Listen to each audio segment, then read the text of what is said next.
إذا الشمس كورت وإذا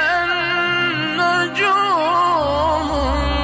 انكدرت وإذا الجبال سيرت وإذا العشار طلت وإذا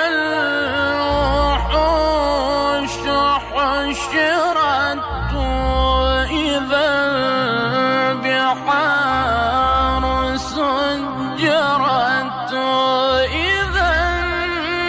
النفوس زوجت